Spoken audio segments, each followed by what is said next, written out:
see, here's the guy. You ready? Look at this. This is the guy right here, 𝗙cie. This is the senator from Montana, 𝗙cie, who is, look at him, dude. He's like a fucking meathead, bro. And I think these comments are really interesting because you see his aggressive, meatheady, assholey nature.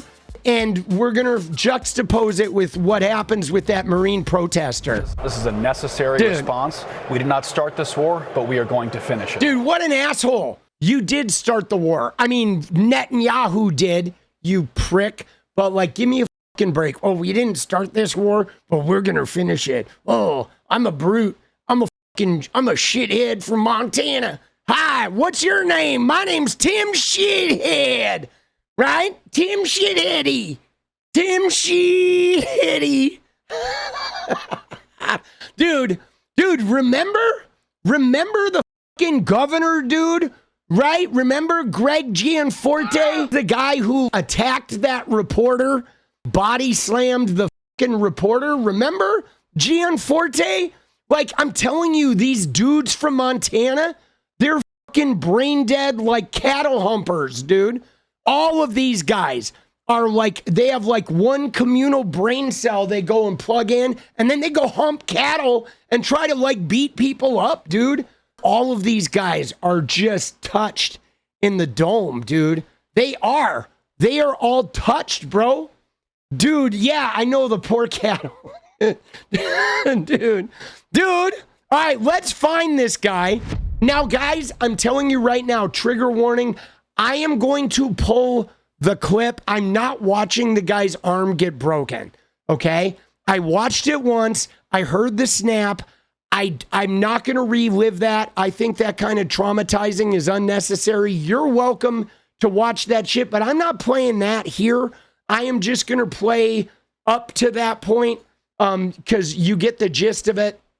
But we have a Marine that's protesting about, Israel's involvement in this war and Israel being the reasoning behind us ending up in this war. These guys, bro, so toxic.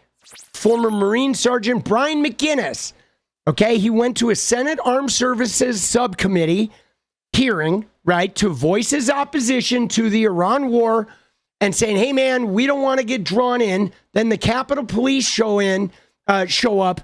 And then, during the removal, it gets crazy. He wraps his arm around a door. And it says here, McGinnis claims his arm was broken. His arm was definitely fucking broken. Okay, let me just tell you, there is no question that homie's arm was broken. Again, I'm not going to play it. But when I watched it, I was like, oh yeah. It's just an angle thing, and they're pulling on him. You hear it, and it's pretty gnarly. Israel is the reason for this war. America does not want to fight this war for Israel. Let's go. Come on, let's go. America does not want to send its sons and daughters to war for Israel. Your inability to name that shows your exemptness as leaders. Out. This is wrong. No. And nobody wants to fight for Israel.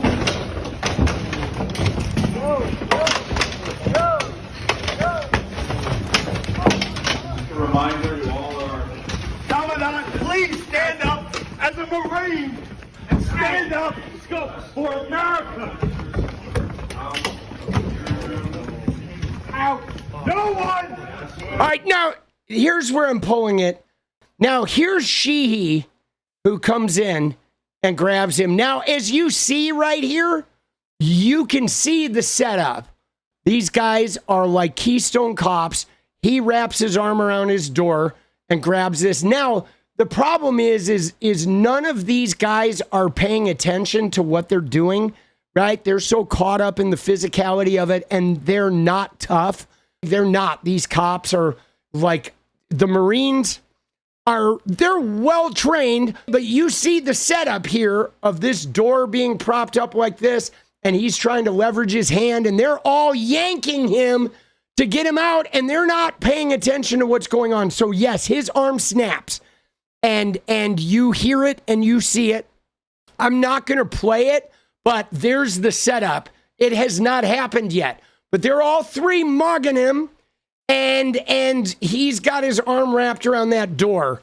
I don't want to be revolutionary here in saying this, but this guy, right? Look at this guy. This guy's a fucking Marine, bro. If this guy wants to stand in this hearing and take 2 minutes to like have a grievance and speak it, I feel like he's earned it. If I had been on that armed services hearing, I feel like I would have wanted to stand up and say, you know, Corporal or whatever, what's your name? Okay, all right, Corporal, here's the deal. You're an armed service member. I can see you're a Marine, like, and you've got a grievance. I'm gonna give you 3 minutes to air your grievance, and we're all gonna hear you, and we're gonna center you right now, and like I'm gonna give you that time, and then if I give you that 3 minutes, can we then have our meeting? Like I feel like they could honor him with that, at least letting him voice his protest. But look at these guys though. These two clowns, these two fucking Capitol Police, whatever, rent-a-cops. I mean, they're no match for this guy, dude. And I mean, to be honest, guys, he's got a point, okay? We don't have a grievance with Iran. There was no active threat with Iran. I mean, sure. Did we have a grievance with Iran in 1979? Yeah, we did. And what did we do back then, guys? See, here's the deal. Trump started his little bullshit speech about why we bombed Iran, talking about the hostages in 1979. But guys, I was there. I remember that hostage crisis and the botched rescue operation. And then you found out later that Reagan was double dealing behind the scenes with the Iranians to cuck Jimmy Carter to win the presidency. And then you found out later that agents of Reagan were selling weapons to everybody. You had the Iran-Contra shit, and you find out that, like, dude, we were, like, double dealing. We were conniving. Like, man, it wasn't even just about Iran back then. And that was after 20 fucking years of us meddling in their country and trying to depose their governments and install people because we were just trying to like have access to their oil. So man, we were scum when it comes to this, and there was no imminent threat. And Benjamin Netanyahu has been saying, ooh, Iran's gonna have a nuclear weapon in 2 weeks. He's been saying that since the 90s, dude. Netanyahu's been on like a 30, 40-year track of trying to bomb them. And like, so, dude, we shouldn't be doing this. Like, you know, it is WMDs all over again. There's the senator from Montana who, like, gets involved in this thing, right? Like, I don't know why he's even getting involved, right? There's 3 guys on there, and the senator gets involved, and then he's, like, trying to grab his legs, and then eventually this guy's arm snaps, and it's pretty brutal to watch. But again, this meathead, shitheady, he doesn't even need to be involved, okay? And, you know, like, the way I look at this thing, guys, is this. So, the night this happened, my son came into chat while we were talking about it. Again, he's 20. He's going to be 21 in 2 months. And after the stream, I messaged him, and we messaged back and forth. And basically, he was like, Dad, what's going on? I literally just got out into the adult world, and there's already a war. Like, what the fuck, man? And what's crazy about this is you have Trump saying, oh, we had to do this, imminent threat, all this bullshit. This is going to be real peace. But you know what's funny, guys? August 1990, I was 20. I was 2 months from my 21st birthday. And guess what? There was a president who took us to war. Desert Storm in Iraq. Oh, we got to do this. We got to save Kuwait. We got to bring peace. And in between, there were 2 wars in Iraq with made up shit At least the first one, oh, liberating Kuwait, they had a story. The second one was just a lie. So 2 wars, decades of occupation in, Iraq, and then after 9/11 in Afghanistan. And here we are, guys, 36 years later. I was 20, 2 months from my 21st birthday. Same story. My son is 20, 2 months away from his 21st birthday. But it's the same shit, guys. It's like it didn't bring peace when they told me that at age 20. And it didn't bring peace when they lied about it, 15 years later. And it didn't bring peace after the occupation, after 9/11. I mean, the Taliban are still controlling Afghanistan, for the love of God. Bro, it's all just bullshit.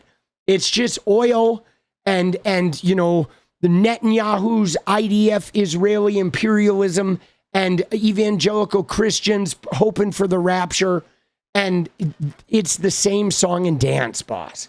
There's not been an ounce of peace in that region, despite our wars or regime changes or occupations. It's been the same shit. The oil companies are wealthy. Someone sends the bombers and missiles, and we don't have health care. We just have a massive amount of debt.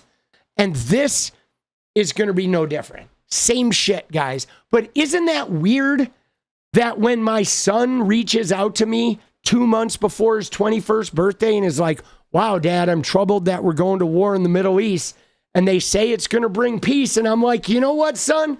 When I was 2 months from my 21st birthday, same thing happened. And guess what? I guess there's no peace because they're doing it again for you. There you go, guys. That's the story. This shit, this regime change, this, bombarding the leaders over oil or whatever to, satisfy the colonialist fantasy of Benjamin Netanyahu and those other IDF dickheads. It's bullshit, dude. Shit don't work. It goes nowhere, and there is no peaceable outcome. There is no peaceful outcome from the throes of like third-party violence.